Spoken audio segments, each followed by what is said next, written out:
Let's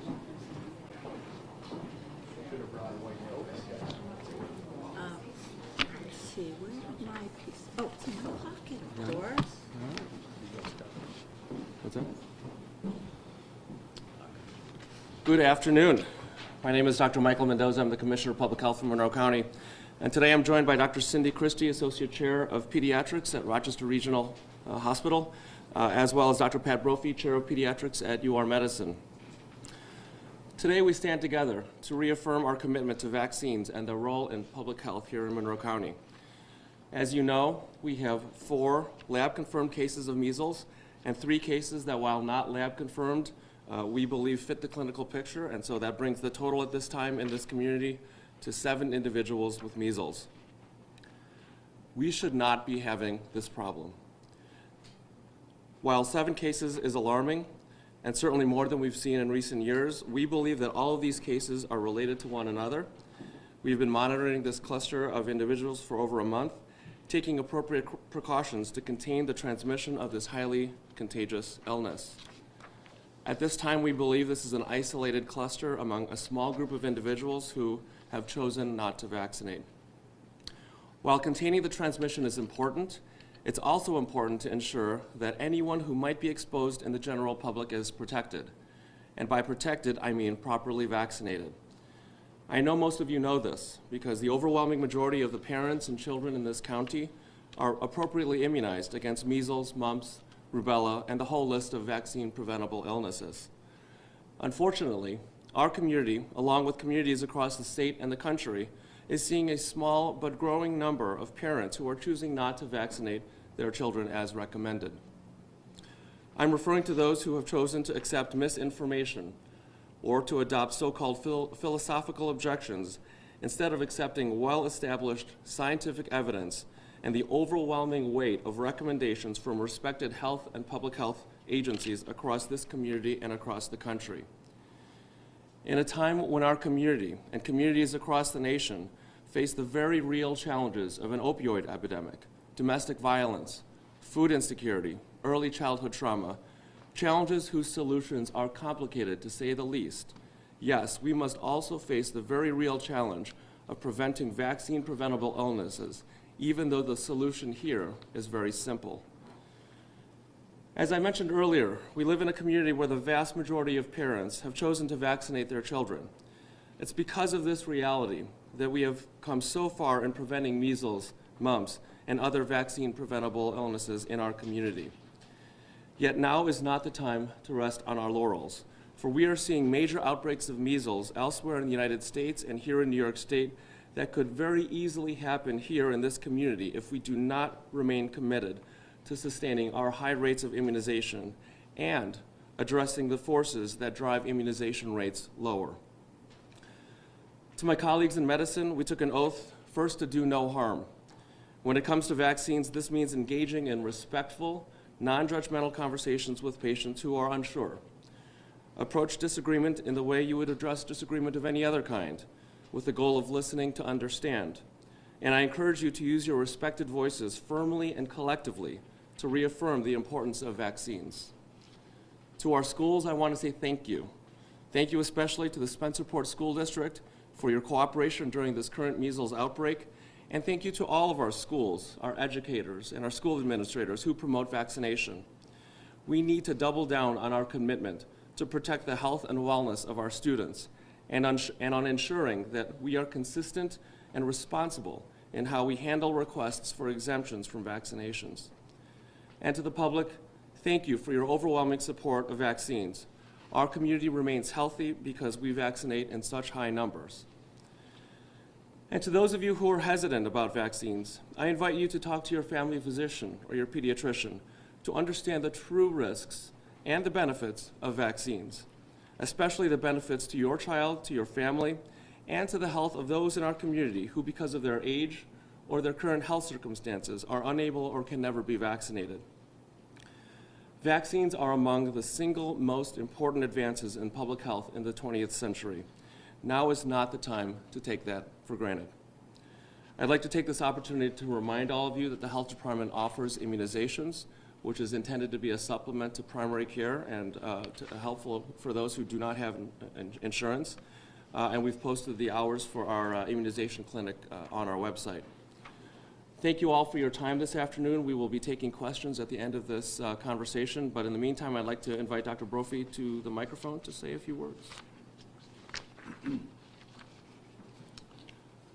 Well, thank you, Dr. Mendoza. I'd like to reiterate everything Dr. Mendoza just reviewed. We have in our midst a disease that can actually be exquisitely severe. And I think people, because we haven't seen it for a long time, really don't understand what can happen with measles, particularly unchecked. You can get encephalitis, you can get pneumonia, and kids die from that. This is generally a first world issue. When you see children in developing countries, there is generally no fight to give vaccinations because people understand that they really do save lives. And from our perspective, we have a very strong commitment for vaccinations. They definitely save lives. When I was training, I trained in Canada, the Haemophilus influenza B vaccine came online. And up until that point, I saw kids that actually had meningitis, and they would actually die from their meningitis. They would have pneumonia and epiglottitis. They would die from those things. And during my second year of residency, when we started to give the Haemophilus influenza B vaccine, that disease essentially became controlled. And those kids didn't die from those diseases.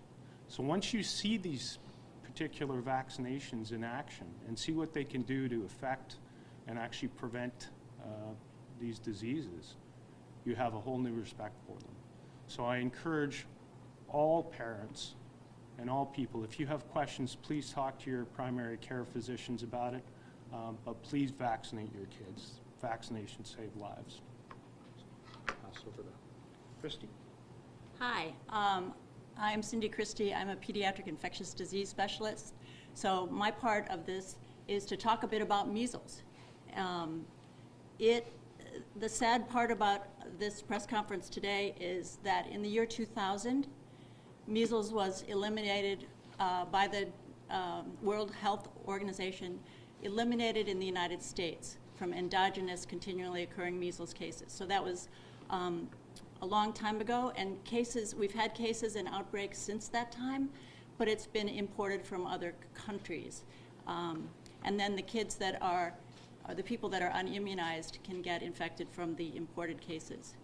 What is measles? Does anyone here remember what it is?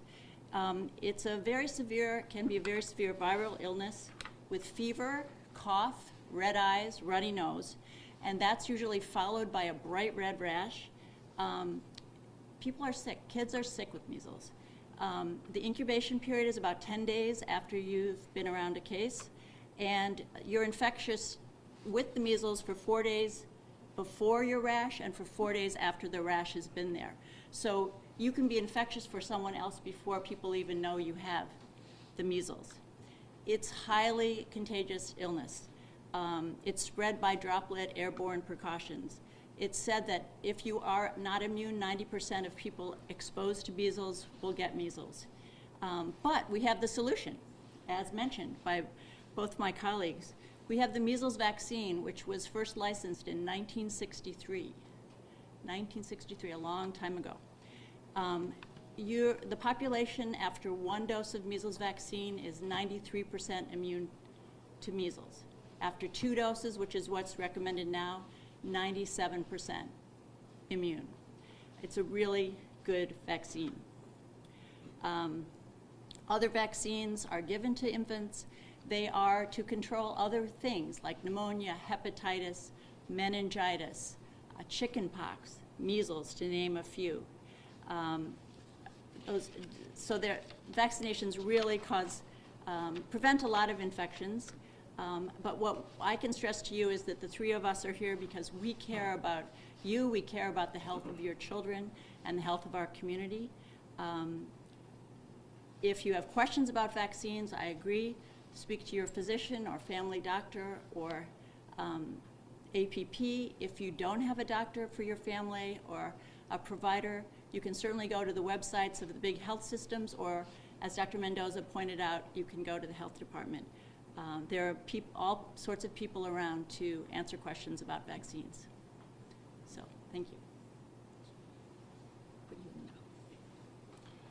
So with that, we'll open up the floor to any questions. Dr. Mendoza, any idea the percentage or the number of unvaccinated children in our area? Do you have a ballpark? Obviously, schools keep a private list of the kids that are unvaccinated.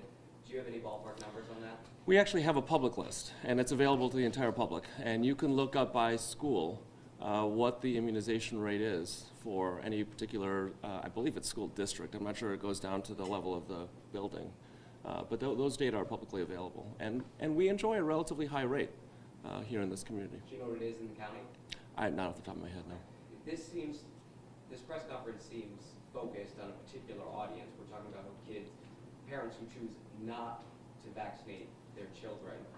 Is this message for people who are using a religious exemption, or is it for people who are, so-called that anti-vaxxer movement? And what are you saying to them? What is that message? First of all, we're here about health.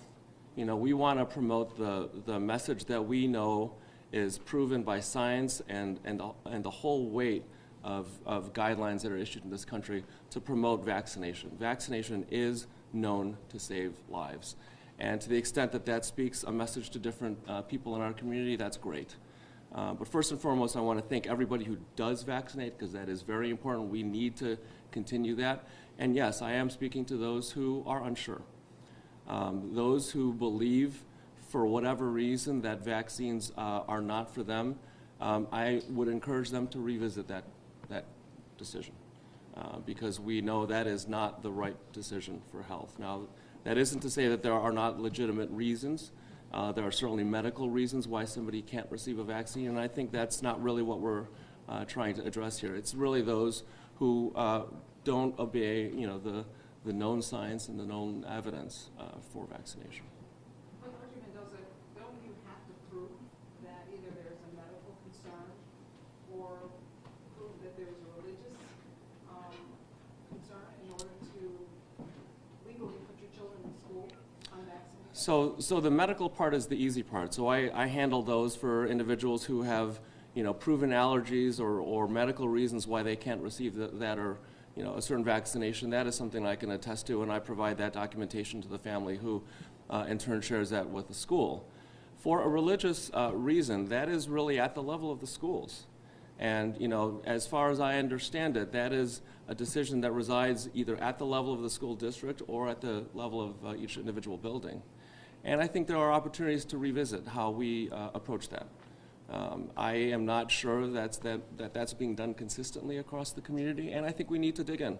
Do you believe there should be religious exemptions for these vaccines? I think we need to look into that. Certainly, there have been religious exemptions for vaccines for a long time, and we're looking at an increase in the number of people who are seeking religious exemptions that have, there are published numbers that I don't know off the top of my head, but, the number of religious exemptions has increased rapidly over the last 5 to 10 years. We have to ask ourselves, has religion changed that rapidly in the last 5 or 10 years?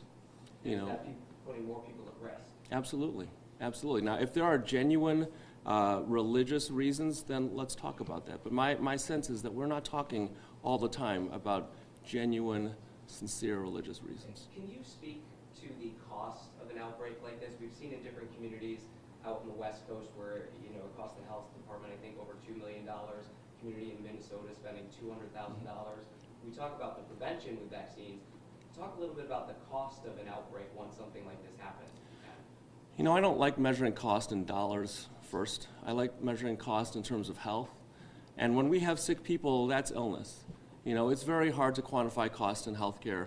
It's relatively easy for me to look at the number of staff that we deployed on this problem. We can do the math and figure out, how many thousands of dollars. But I think more importantly is, what are we losing as a community? What are we giving up from the standpoint of health?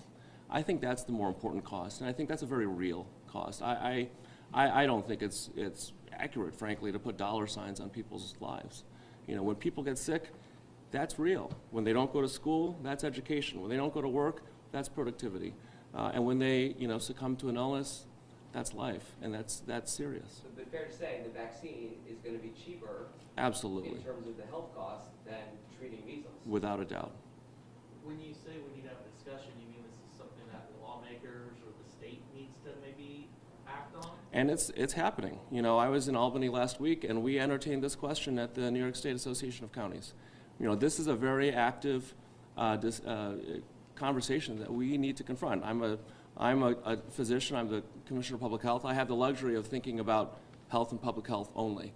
But when we confront this question as a community, we need to bring all parties who are impacted to the table. That's schools, that's lawmakers, that's our faith community. But we need to come to a better understanding of what makes sense for health. You said you believe this is an isolated cluster. Has there been communication with local medical professionals to be on the lookout as a precaution for other cases of the measles? Yes. Because of this, though? Yes. We're taking every precaution that we can. I am not currently very nervous about this because we have a lid on all of the known exposed individuals right now. All of the cases that we've confirmed, we've had our eye on since New Year's Day.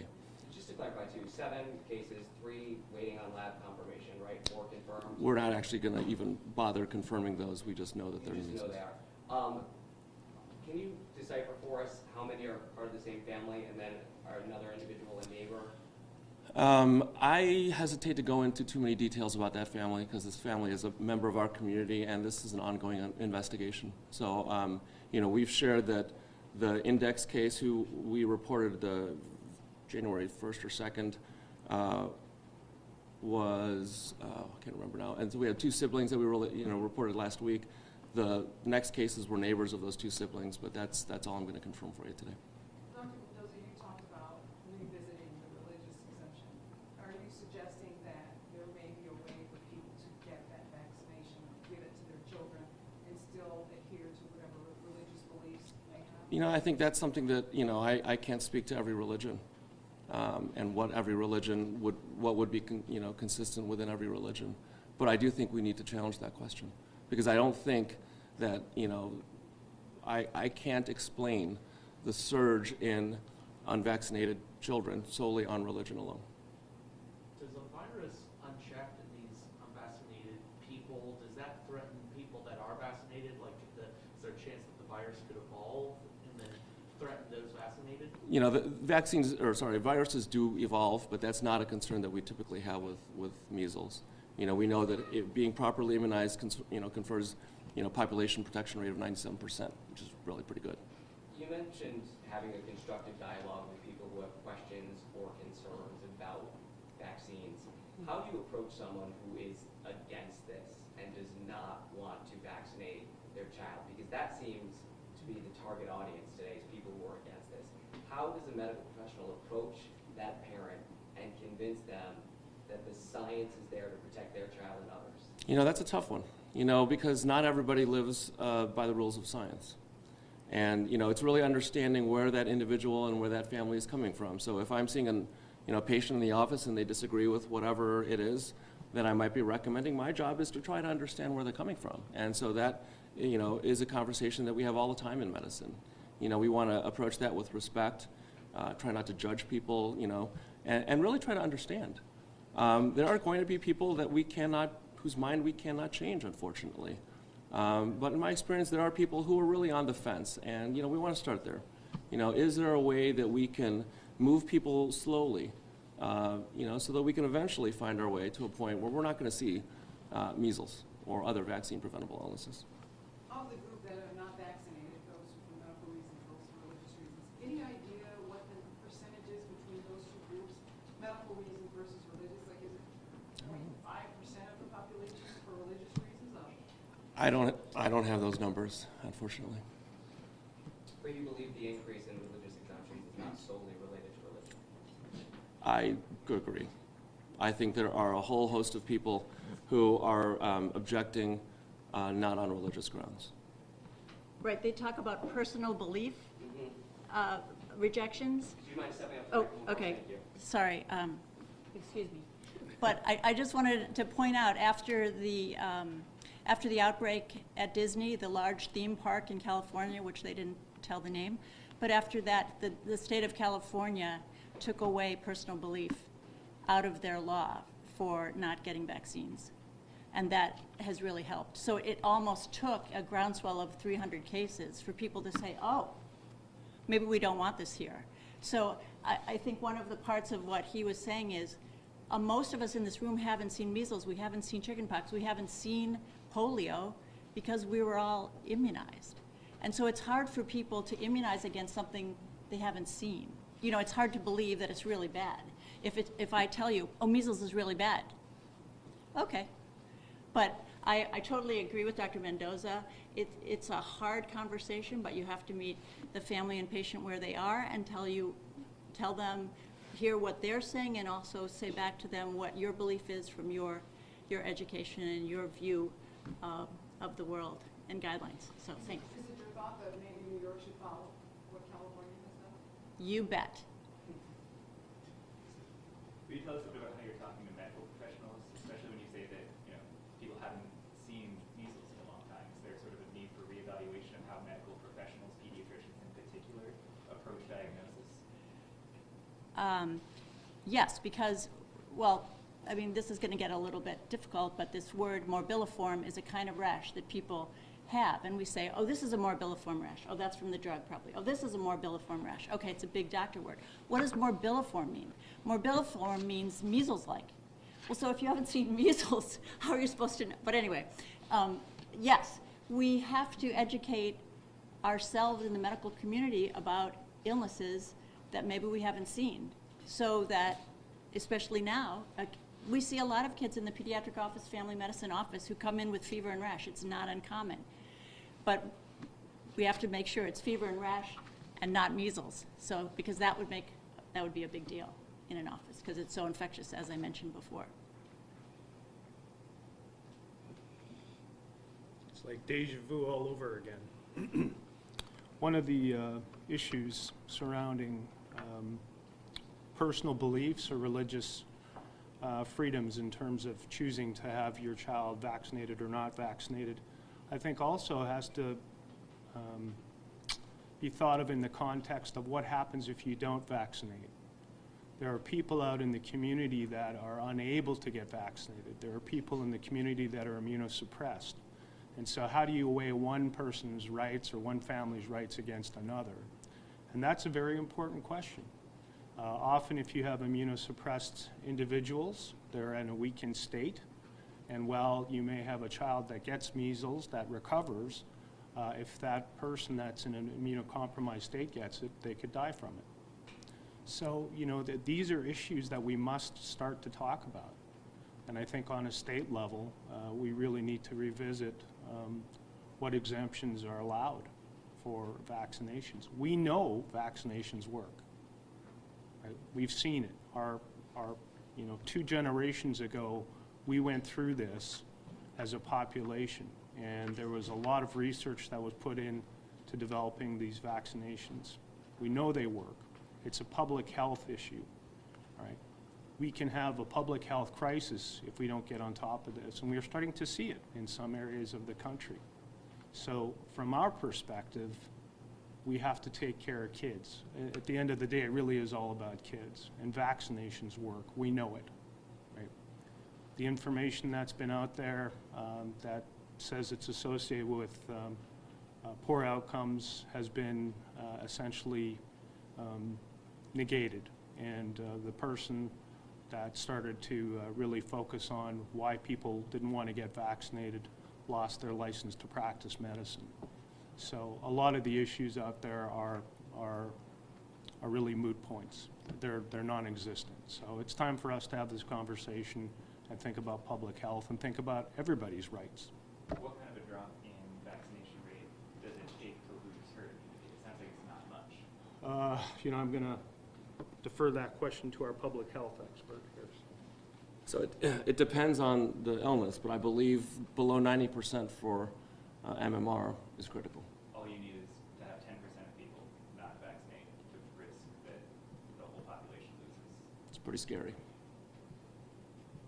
Yeah, I'm pretty sure it's 90% on that one, though. Thank you. All right, thank you very much.